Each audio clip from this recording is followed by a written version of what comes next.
Hello, and welcome to Cadence Design Systems Fidelity Tutorial Tuesday, where we show you how to use a feature or demonstrate a technique in just a few minutes. In this example, I'm going to show you how to use the imprint-by-window command to modify the angle of attack of this geometry, which is the JAXA standard model. Again, the JAXA standard model in this configuration is part of the tutorials. That is a case you can download from the Cadence Online support from the Fidelity LES landing page. So now if I go back to my Linux workstation here, I'm going to go ahead and launch Surfer. Just a reminder, wherever you have your installation of Fidelity Charles, you'll find the Charles launch.shell script in your bin.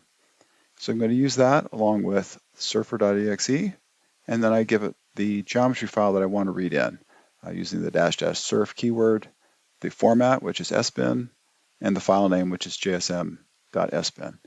Again, you add the --i, will put us in an interactive session. So it'll read everything in, it'll put us in our interactive session. I'll then open the Connect app, find my Surfer executable that's running, and open the app. This is the JAXA model from the tutorial. And again, these are the directional arrows here, RGB for X, Y, Z. But if I click on an arrowhead, it aligns with that direction of the Y. And what I just wanted to show you here was the way this is set up. The plane itself is at 0 degrees relative to the XYZ system. It's the wind tunnel that's actually rotated. So, but since this model is actually on the wind tunnel wall, to be able to change angle of attack, you actually have to rotate the geometry to be able to do that. And since this is a conformal geometry, you can't just grab all those surfaces of the plane and rotate them, or vice versa of all the wind tunnel and rotate them. You have to detach those.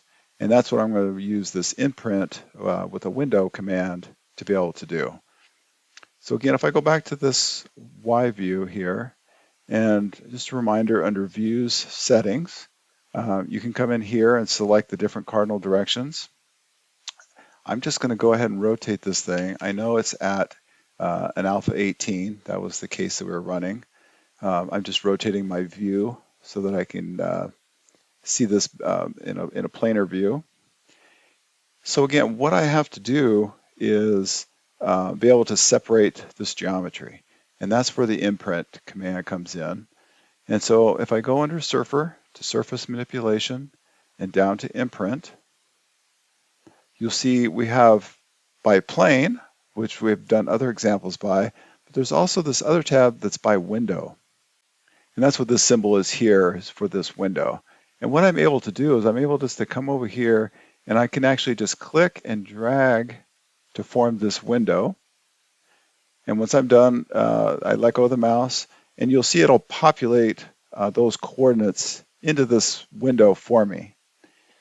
And the other thing I'm going to do is I'm going to turn on this option to just do selected subzones, because I don't need to cut a window in the whole geometry.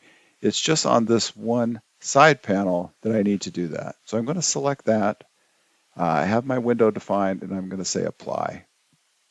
And what it's going to do is it's actually going to trim this surface that I have selected into pieces to be able to give me that window that I outlined. I'm going to get out of the imprint command, and I'm going to clear my selection. And what I wanted to show you was, again, when we do imprints, what it's actually doing is creating subzones. So I still have a single sidewall zone, but you'll notice here that it says it's made up of 27 to 35. Those are the subzone indices. So I can select subzones by clicking. It's still, if you look down here in the lower right-hand corner, right, it's still the sidewall zone, but it's subzone index 27. So I just have this piece here, and that's the one that I want to get rid of. So what I'm going to do in Surfer under facet repairs is I can delete that selected surface. So that's going to disconnect essentially the vehicle from the wind tunnel. So now what I'm going to do is I'm actually, since the vehicle is in, like I said, aligned with the x-axis, I'm actually going to rotate the wind tunnel to a different alpha setting.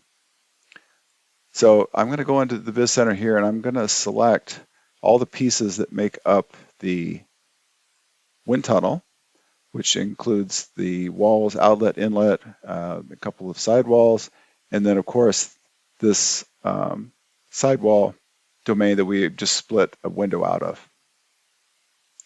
So if I select all those, and now I'm going to go to Surfer, Manipulation, and I'm going to rotate. And the axis rotation, again, that's a unit normal. It's going to be in the Y direction. I'm going to use 010 for my axis. And the axis of rotation I'm going to use, I will type in as well. This is basically the moment center that's being used in this example. And then I give it an angle. So I was at 18 degrees. I'm going to set this to, I'm going to have it rotate 10 degrees. And this should get me to a relative angle of attack of 8 degrees.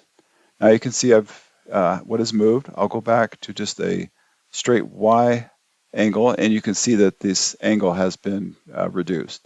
So, and actually if we go back to view settings and do what I did before, this time I'm going to rotate it 8 degrees. And you see that now the wind tunnel is back to aligned with the screen X coordinate. So we've able to rotate our wind tunnel. So we're at the correct alpha now. I'm going to clear my selection.